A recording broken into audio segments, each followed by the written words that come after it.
Akibat beramal tanpa tuntunan. Amalan yang tidak ada dalilnya hanya membuat amalan tersebut tertolak dan sia-sia. Al-Bara bin Azib radhiyallahu anhu menuturkan bahwa Nabi SAW menyampaikan khutbah kepada para sahabat pada hari raya Idul Adha. Beliau mengatakan, siapa yang sholat seperti sholat kami dan menyembelih kurban seperti kurban kami, maka ia telah mendapatkan pahala kurban. Barang siapa yang berkurban sebelum sholat Idul Adha, maka itu hanyalah sembelihan yang ada sebelum sholat dan tidak teranggap sebagai kurban. Abu Burdah yang merupakan paman dari Al-Bara bin Azib dari jalur ibunya, dia berkata, "Wahai Rasulullah, aku telah menyembelih kambingku sebelum sholat Idul Adha. Aku tahu bahwa hari itu adalah hari untuk makan dan minum. Aku senang jika kambingku adalah binatang yang pertama kali disembelih di rumahku. Oleh karena itu, aku menyembelihnya dan aku sarapan dengannya sebelum aku sholat Idul Adha." Rasulullah SAW pun berkata, "Kambingmu hanyalah kambing biasa yang dimakan dagingnya, bukan kambing kurban." Hadis riwayat Bukhari nomor 955. Coba perhatikanlah bagaimana akibat dari beramal tanpa tuntunan. Jika ibadahnya asal-asalan tanpa dasar ilmu dan tanpa dalil, beramal hanya atas dasar amalan itu baik, maka tidak akan diterima amalan tersebut. Perhatikanlah dengan baik apa yang terjadi pada sahabat di atas.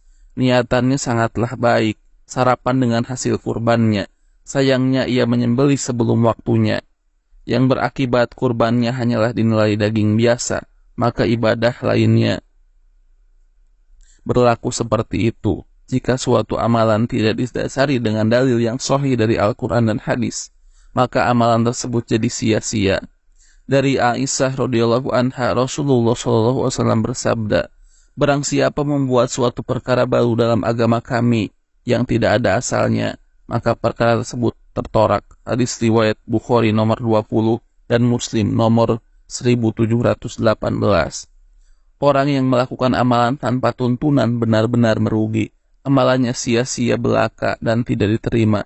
Dalam ayat Al-Quran disebutkan, yang artinya, katakanlah, apakah akan kami beritahukan kepada tentang orang-orang yang paling merugi perbuatannya, yaitu orang-orang yang telah sia-sia perbuatannya dalam kehidupan dunia ini, sedangkan mereka menyangka bahwa mereka berbuat sebaik-baiknya. Quran Surat Al-Kahfi ayat 103-104. Ibnu Mas'ud pernah berkata, pada orang yang amalannya mengada-ngada tanpa pakai tuntunan, padahal niat orang tersebut adalah baik. Betapa banyak orang yang menginginkan kebaikan namun tidak mendapatkannya.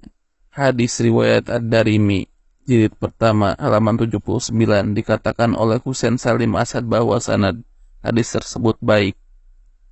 Semoga ini menjadi bahan renungan kita sebelum kita beramal.